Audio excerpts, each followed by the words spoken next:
Like many a town or village along the coast of Italy, this small fishing town and vacation spot has an ancient heritage.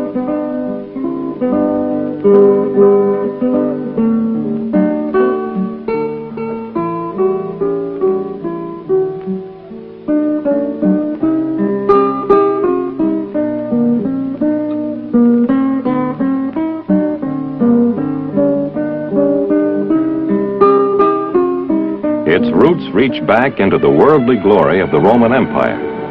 It was then, as it is now, a minor port facing out onto the Tyrrhenian Sea.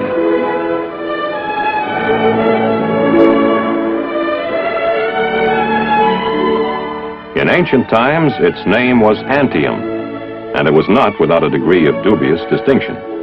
Nero was born here, and Caligula. There is little today to recall the days of the Roman legions, and very few of the thousands of Americans who knew it during World War II would recognize its ancient name or its rebuilt, unscarred face.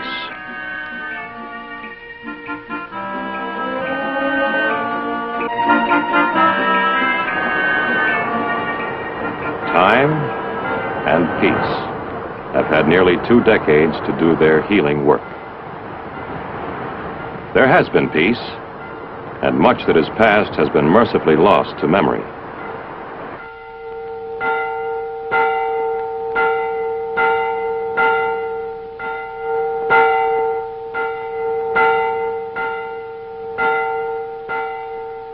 But a great many Americans will never forget this town's modern-day name, the name they knew it by in 1944, Anzio.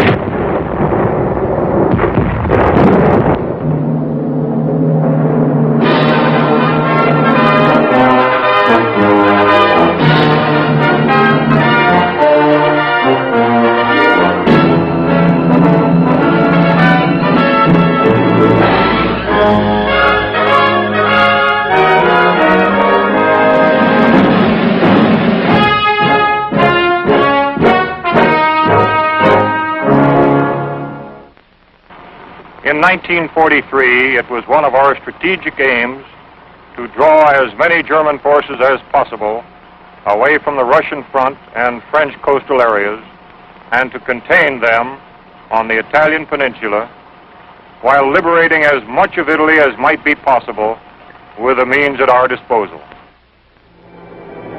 As General Clark was well aware, our objectives were one thing, the achieving of them another. In late 1943, our lack of progress in the south of Italy was leading to the necessity of a landing in the enemy's rear at Anzio. Our problems in Italy had been many. For example, there was the terrain.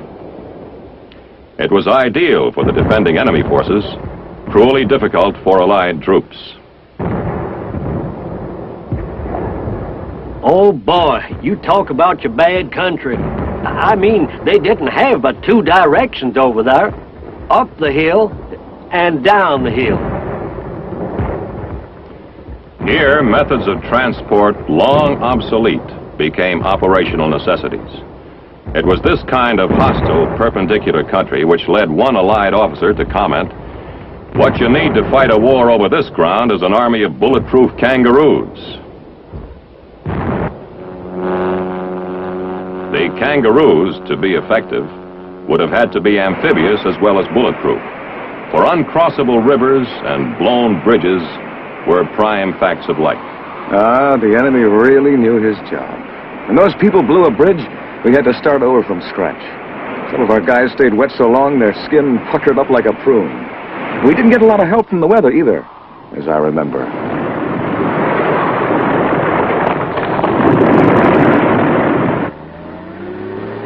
By midwinter, the Allies' advance toward Rome had bogged down.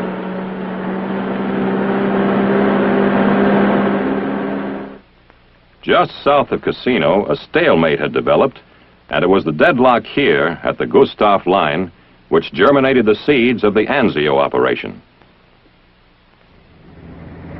Naples, mid-January 1944. The build-up for a landing at Anzio was underway. This would be an amphibious end run, which would put a force on the beach to the enemy's rear and much too close to Rome for his comfort.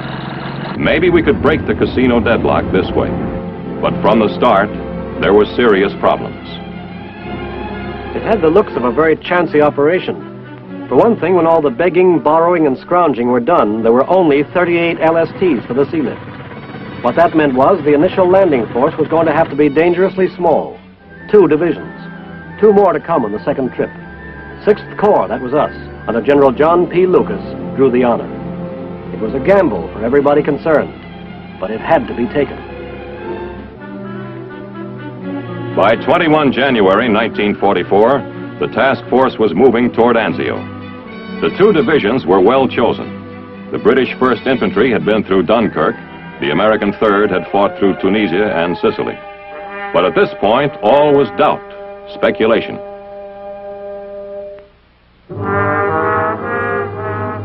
What lay ahead, no man, at whatever level, could know for certain.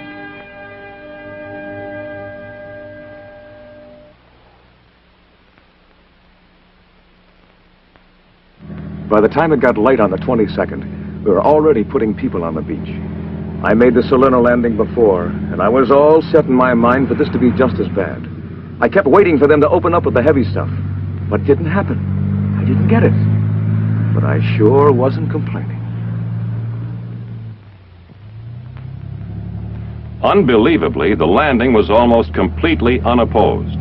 The enemy's reserve divisions near Rome had been drawn south by an Allied attack on the casino front designed to do just that.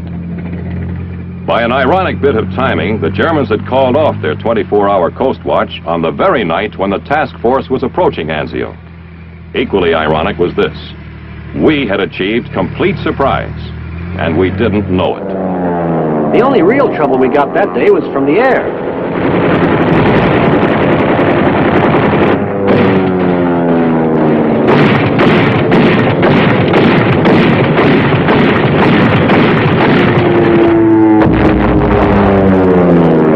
They did some damage, but they only had something like 350 planes in the whole area. We had about 2,000, so they couldn't do too much. Still, at the time, it seemed like enough.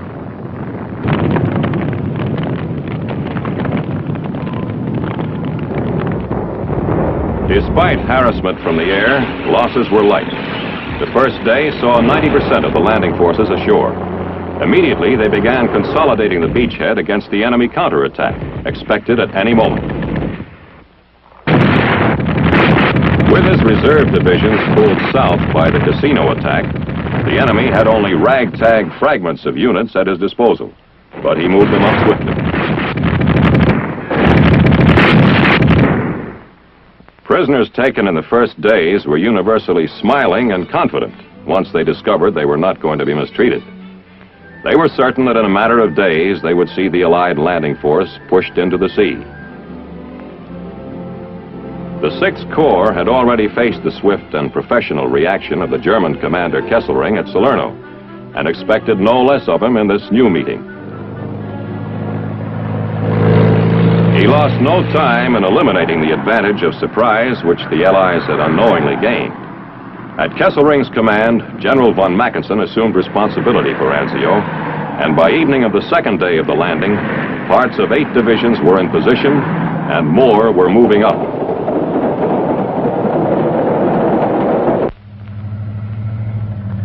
Beginning at dawn, 4 days after the first landing, the Allied force set out to push farther inland, enlarging the beachhead. The golden moment of surprise was gone. They came against rigid opposition.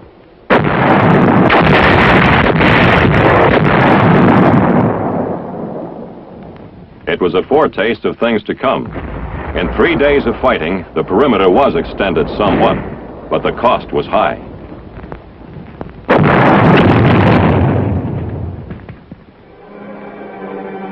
A A force of 767 American Rangers trying to infiltrate and capture nearby Cisterna was ambushed. Most were taken prisoner. By now, the other two divisions of the 6th Corps had arrived, but so had the enemy. It was one of my duties as a medical officer to keep a listing of casualties for Corps headquarters. By the end of January, we had taken a total of 3,000 casualties. As a statistic, that's a straightforward figure. The mind may accept it without distress. The thing that must be remembered is this. The statistic refers to 30 times 100 human beings hurt or killed.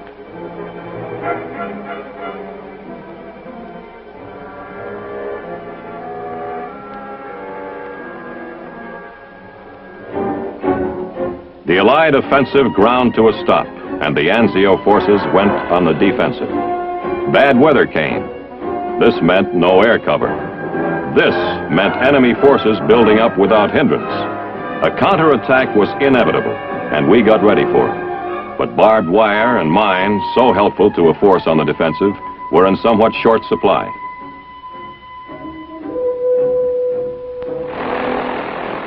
The enemy intended now to make another Dunkirk of Anzio. Swiftly, he shifted forces from northern Italy, southern France, and even the Balkans. Daily, his fighting machine was growing stronger on the ground, as casualties drew the Allied forces thinner.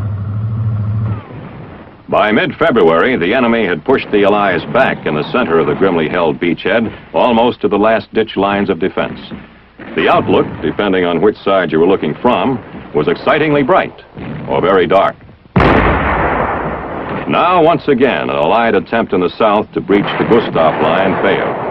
The men on the ground didn't know that the breakthrough attempt was also intended to ease the pressure on the Anzio perimeter. They only knew that enemy guns still looked down their necks from the fortified heights and that advance became impossible. With the repulse of the second Cassino offensive, it became clear. Anzio was on its own. The crisis was here. Every resource was marshaled to meet it.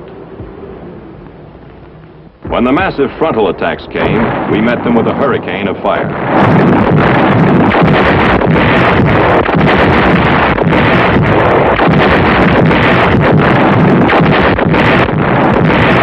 Heavy and well-directed naval gunfire played an important part in holding back the enemy tide.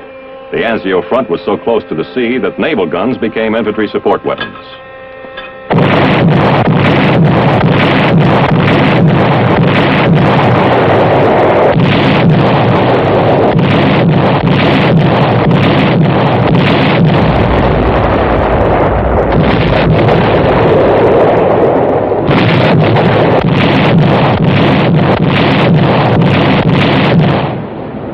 In the end, high explosives proved the saving factor. Artillery, naval shelling, and ton after ton of bombs. Limited by Hitler's personal plan to a narrow front, the enemy force was doomed to spend itself against a solid wall of explosives.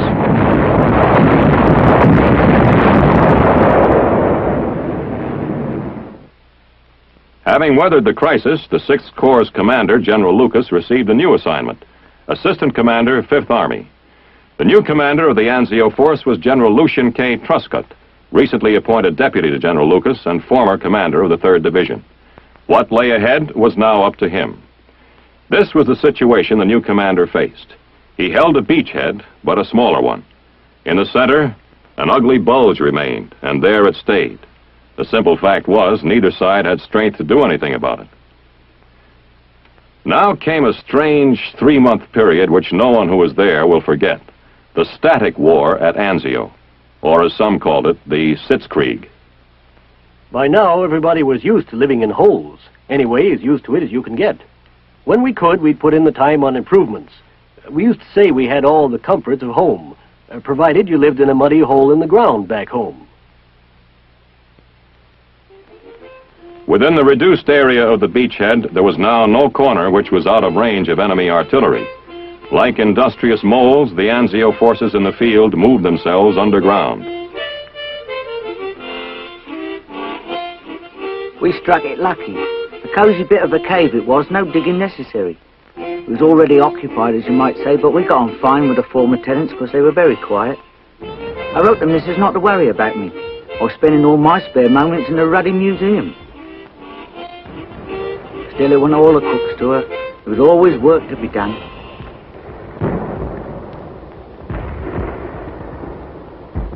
There was work, plenty. Daily, nightly, endlessly, there was the exchange of shells of varying sizes, weights, and types, fired out from and into the battered beachhead.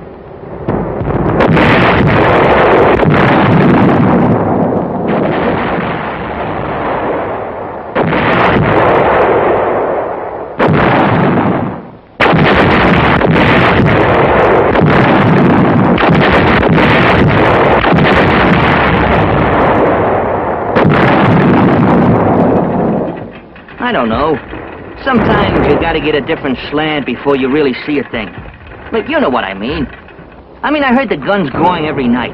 Sure, but till I got on this brass salvage detail one day, it never really hit me how much of what was going on was going on.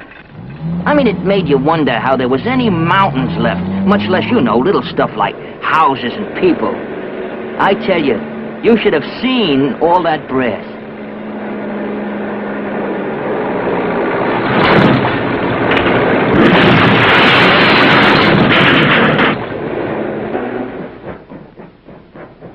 It was during this period that Anzio became especially well known, though not popular among the inhabitants of the beachhead.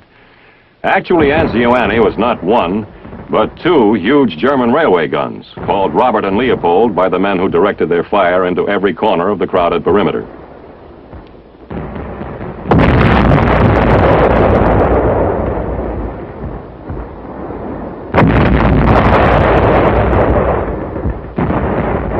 There were no rear areas at Anzio. Wherever you were, if you were above ground, you could be reached by artillery. That's why you could find a strange pipe sticking about at the driveway of an Italian villa. A breather pipe, an air vent. And with the aid of the Corps of Engineers, our headquarters at Anzio went underground.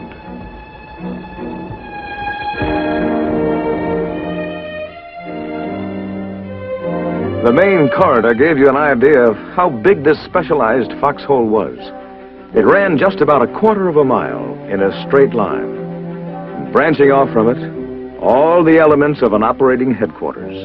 Everything needed underground.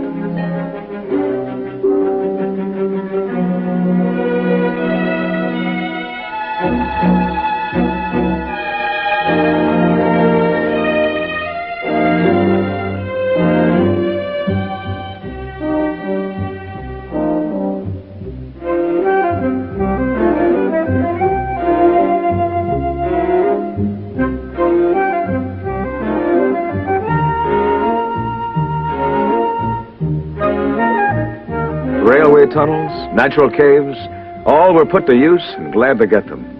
What with bad weather, shellings, and air raids, there was a lot to be said for underground living at Anzio.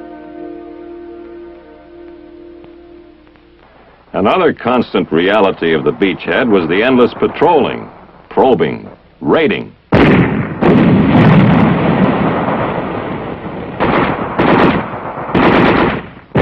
Mostly we went at night, but sometimes it'd be a daylight raid.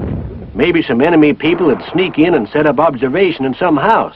Then a raiding party would go in and take them out.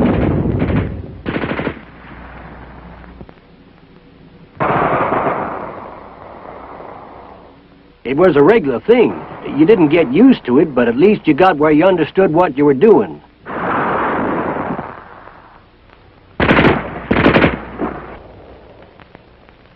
If you were lucky, you came back with everybody on their feet. If there was a good part, that was it, when everybody came back standing up.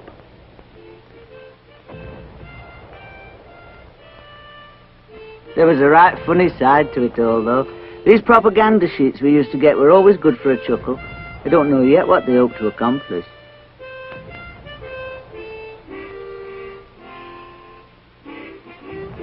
As time went on, there were days when it seemed like it was my dad's war all over again. Trenches, no man's land and all that. Quite often in the day, things would be so quiet you could hear small, distant sounds across the field.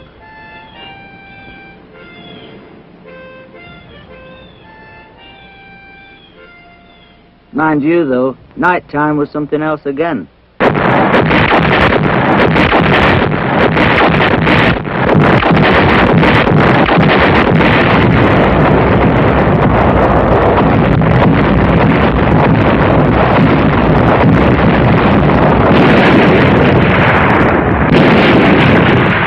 One night, in the bay, an ammunition ship was hit.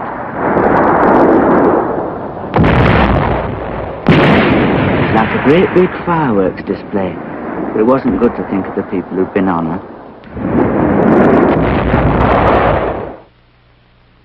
After our field hospital had been bombed and shelled a few times, we decided to take steps. We couldn't go entirely underground, so we did the next best thing and built strong revetments into which the tents could be put. We nurses helped where we could. It was a huge job, but it was necessary. We'd been shelled so often, we came to be called Hell's Half Acre. In fact, some line soldiers would actually hide small wounds, rather than risk being sent over here. I'm not making this up. It actually happened.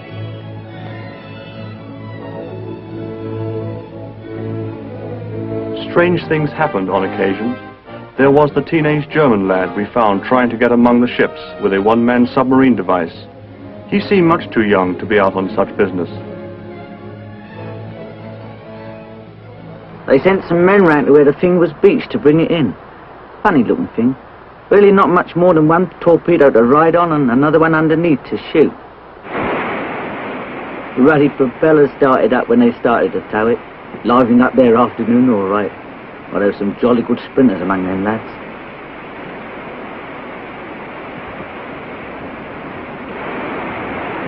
In the end, nothing happened at all. The thing simply stopped again. Sorry to present you with an anticlimax, but you know what? It happened in the middle of a time which was very much like that. As spring approached, Anzio was the scene of massive buildup for the breakout which would have to come. Despite harassing fire, the unloading of ships went on. There was a moment when there were so many supplies on the beach that this little Italian fishing port rated 7th among the great ports of the world. Now the static war at Anzio was approaching its end. Commanders were formulating the plans which would break the Anzio forces out and set them on the road to Rome. As spring came on, there were special classes in the care and use of specialized items of destruction.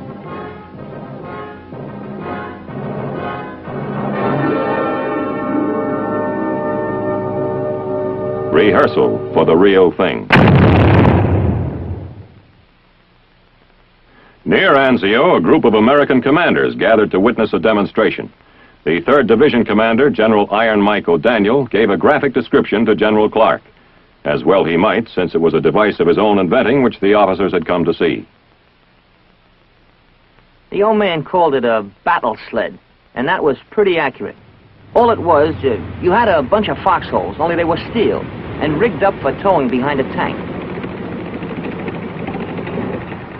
That way, a squad of guys could stay in their holes for cover and move up at the same time. It's pretty neat. It never caught on, but in my book, it was a good idea.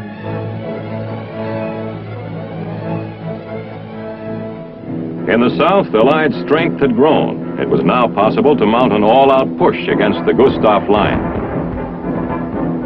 It came pretty early, a feeling that this time we were going to make it. Don't ask me where we got the idea, because it was still us on the low ground and them on the high. The terrain hadn't gotten any better. Their aim hadn't gotten any worse. Just the same, the feeling was there. This time, we were going to make it.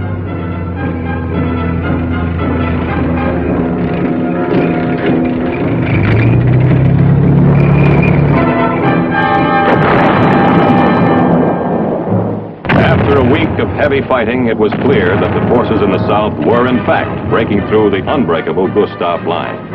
The time for a coordinated breakout from Anzio was here. May 23rd, 1944, the Anzio breakout begins. The days of the Sitzkrieg at Anzio are at an end, and the days of the beachhead itself nearly so.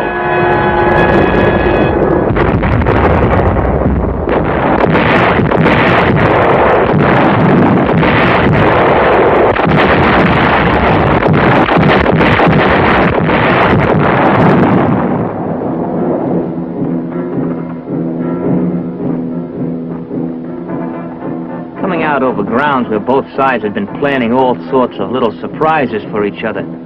You had to take it slow and watch your step. So it started slow, but at least we were moving at last.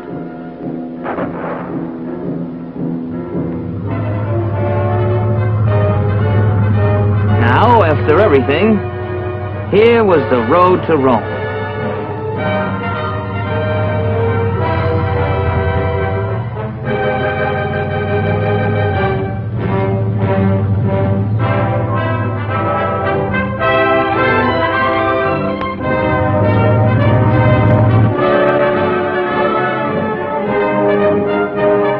By June 4th, 1944, American troops were entering Rome.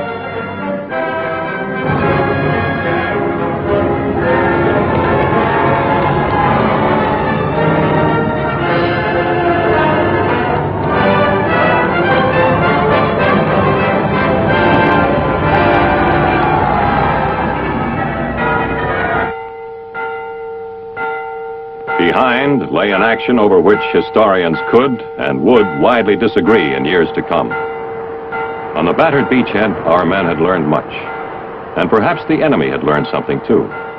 He had done his best and his worst against the Americans and British at Anzio, and it had not been enough.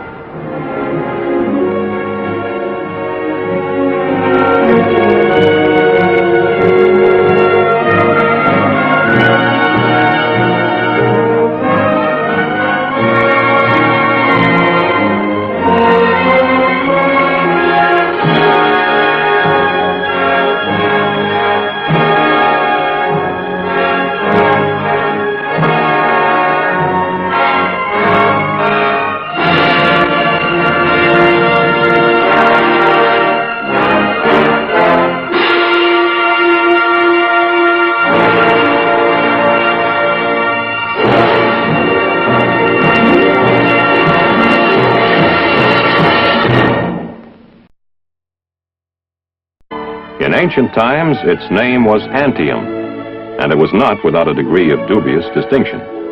Nero was born here, and Caligula.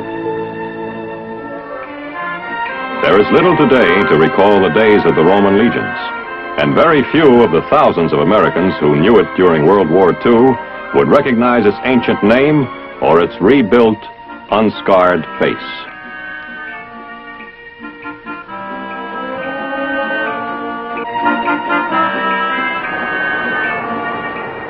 Time and peace have had nearly 2 decades to do their healing work.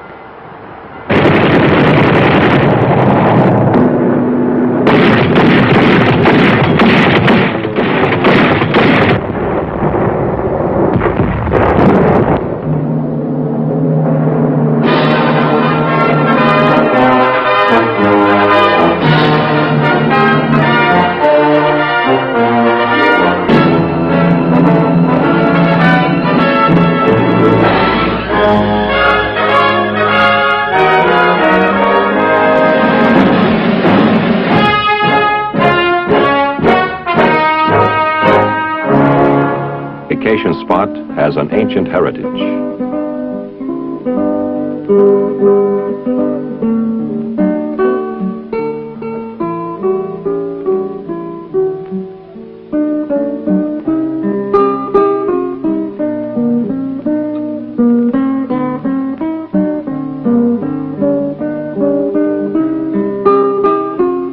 Its roots reach back into the worldly glory of the Roman Empire. It was then, as it is now, a minor port facing out onto the Tyrrhenian Sea.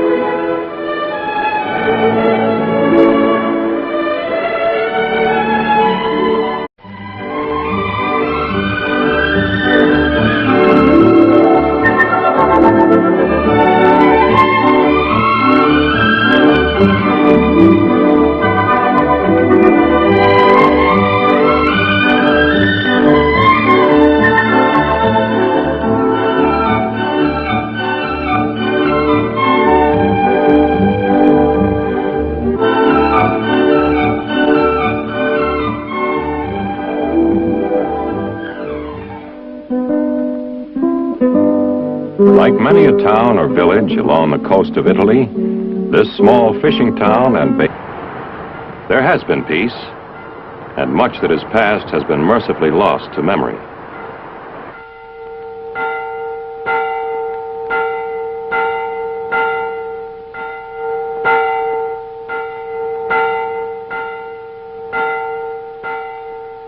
But a great many Americans will never forget this town's modern-day name, the name they knew it by in 1944, Anzio.